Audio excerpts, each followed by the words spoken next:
Welcome to Solicited Advice to Live Your Best Life. I'm your host, Kate Hess. You're in the right place if you're tired of feeling stressed, anxious, and overwhelmed, or if your critical inner voice is the loudest voice in your head.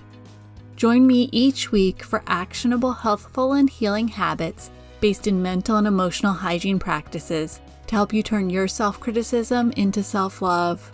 And along the way, bring more freedom, serenity, resilience, and joy into your life. I'm a mental and emotional hygiene coach, and I'm thrilled to join you each week to answer your questions and help you live your best life. I'm so glad you're joining me today for the first episode of Solicited Advice to Live Your Best Life. You might be familiar with my video series, also titled Solicited Advice. I'll be following the same format, answering your questions with tools and techniques to help you address the areas where you're facing the biggest challenges in your life.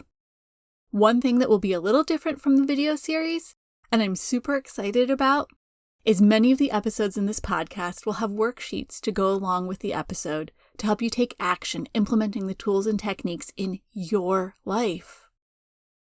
Many years ago, when I first started finding my way out of burnout, I was participating in a group coaching program, and we were asked to write our life story. That was it. No other direction or instructions, just write your life story. And I'll be honest, I had absolutely no idea what to do with that. What exactly was I supposed to write about? My life from birth to present? Where I wanted my life to go from here? The factual experience? The emotional experience? I was honestly at a loss. It felt a little like the Underpants Gnomes episode of South Park.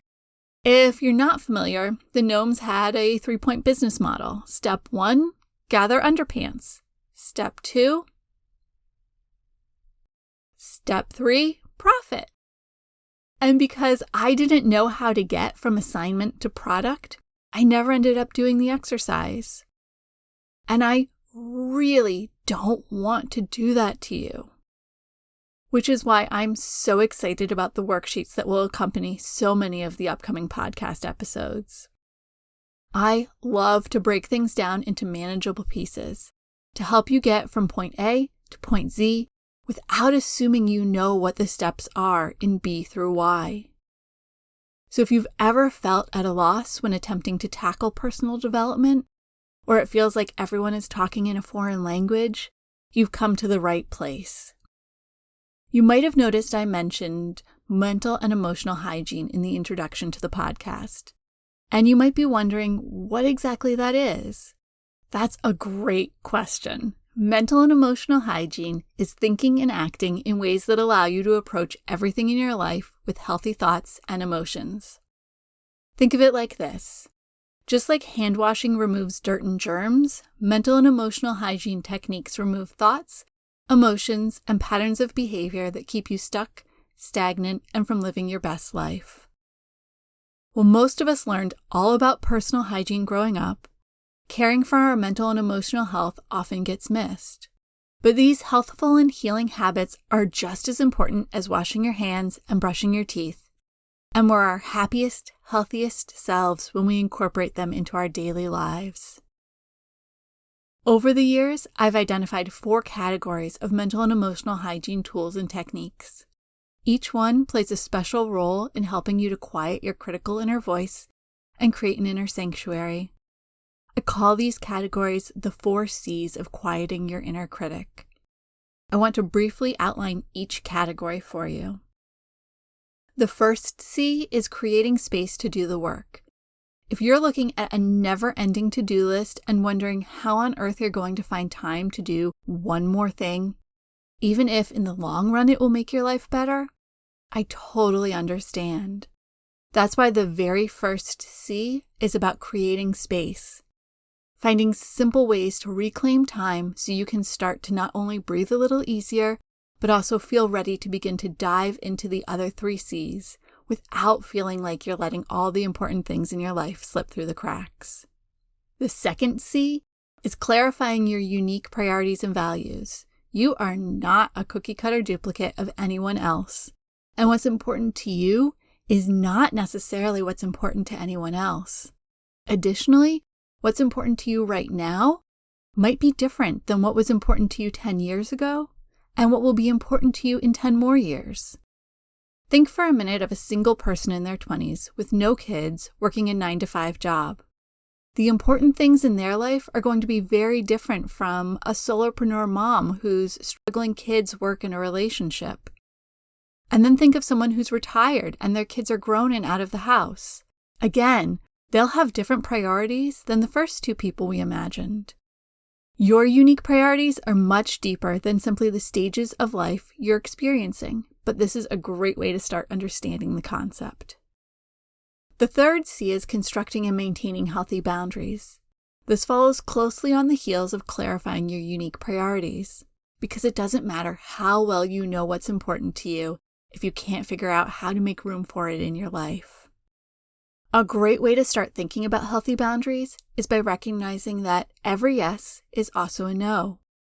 If you're going to say yes to something, you're saying no to anything else you could use that time, energy, or other resource for. Healthy boundaries help you say yes to the things that are truly important to you, while saying no to the things that pull you away from your priorities. The fourth and final C is consistent, sufficient, and sustainable self-care and self-work. Self-care is how we replenish our mental, physical, and emotional energy reserves. And it's so much more than a bubble bath or a massage. Self-work is something you might have heard referred to as personal development. It's how we learn and grow. Both are critically important to living your best life. But while self-care can replenish your energy reserves, self-work uses energy. We need to find a balance between the two to make sure we're getting what we need each day to feel our best, as well as continue to move forward toward our goals and dreams. I want to share a little bit about my journey to help you see how I came to understand the importance of each of these 4 C's. Nearly a decade ago, I climbed under my desk at work each and every afternoon. I'd curl up in a little ball and I'd cry, desperately trying to vent the stress, frustration, and overwhelm that was constantly present in my life. Growing up as a people pleaser, I believed everyone else's needs were more important than my own. I believed I could do it all. I thought I could be everything to everyone. So I spent years making sure that I was taking care of as many people as possible. I worked for nonprofit organizations, giving 110% to the organizations and the people they served. And I prided myself on giving all of my time and energy, and then some, to help take care of friends, family, and coworkers. But here's my secret. I wasn't giving everything to everyone out of some purely altruistic place. While I truly cared about everyone in my life, and I really believed in the mission of the organizations I worked for, the reason I gave and gave and gave was because I thought I needed to earn the good things in my life. I let my inner critic tell me I wasn't deserving of love, of happiness, of self-care and relaxation. My inner critic kept reminding me of how much better my life was than so many other people. That voice was always there to remind me that I needed to give back, that I needed to earn all the good things I had in my life. And when I felt overwhelmed, exhausted, or like I couldn't do one more thing, my inner critic reminded me that other people had it so much worse, and I just needed to suck it up and keep going. So I became a martyr, sacrificing my needs at the altar of taking care of others. Until one day I finally realized this wasn't sustainable, and I was ready for something different. For most of my adult life, I gave and gave and gave until I got so burnt out I had to make a change out of self-preservation. It once got so bad my therapist suggested I consider taking medical leave from work. Given what you've heard about my story so far, are you surprised I refused? When I'd reached this point of burnout, I would jettison something or someone from my life. only to repeat the cycle over and over and over again. Several jobs, one divorce, estranged relationships with dear friends and family. And I finally realized I wasn't happy. This dynamic wasn't healthy, and it wasn't sustainable. The problem wasn't that one job or that one person. The common denominator and the problem was me. And I not only couldn't keep going the way I had been, but I didn't want to keep going that way. So I set out to find another way. I started going to yoga classes. I learned about healthy boundaries.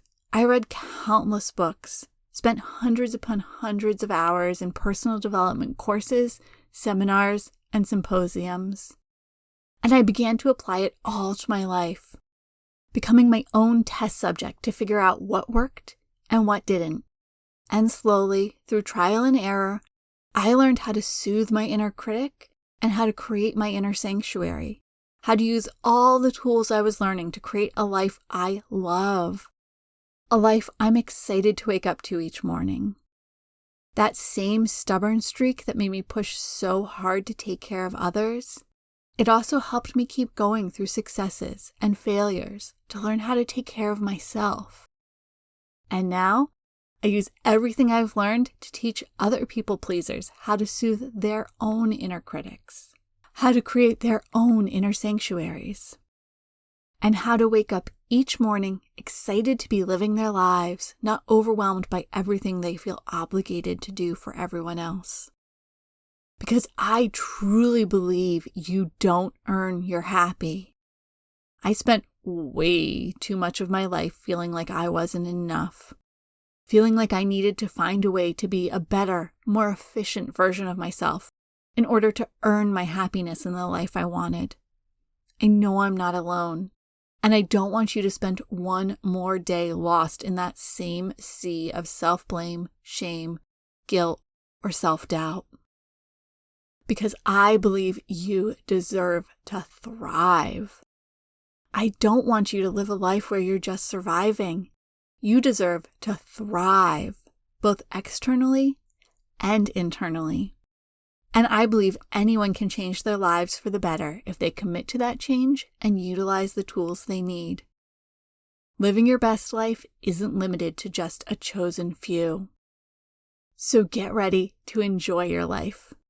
Because I believe when you use mental and emotional hygiene tools to create space to do the work, to get clarity on your unique priorities, construct healthy boundaries, and develop a consistent, sufficient, and sustainable self-care and self-work routine, your life becomes a joy, not a chore. There's one more thing I want to talk about before I wrap up this episode, and that's understanding the why behind each of these actionable tools and techniques I offer. Because when we understand why, it makes it easier not only to justify the time and energy it takes to incorporate it into our lives and make it a habit, it also gives you the knowledge to tailor the tools to meet your specific needs.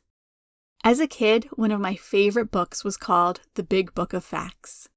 I read that book so much the cover eventually fell off. I was fascinated by learning the how and why behind things both familiar and strange, and I never lost that fascination. So each episode, as I answer your questions, I'll not only be offering you solicited advice to change the way you think about, approach, or handle the problem, I'll also be covering the why behind these mental and emotional hygiene tools and techniques. Plus, don't forget those worksheets and checklists, breaking down the process into manageable steps with clear direction to help you take the steps to live your best life. Thank you so much for hanging in to the end.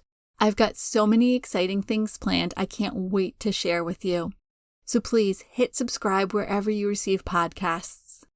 If you've got a question that you'd love to hear addressed on a future episode, please submit it using the form on my website at nourishnestbreathe.com/podcast.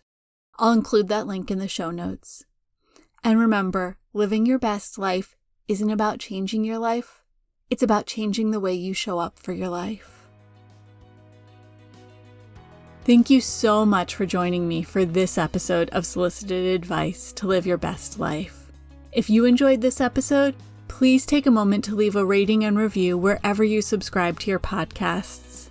Your rating and review makes it possible for other people just like you to discover this podcast. And don't forget to check out all of my free resources at nourishnestbreathe.com/resources. I'm sending you a great big hug. You've got this.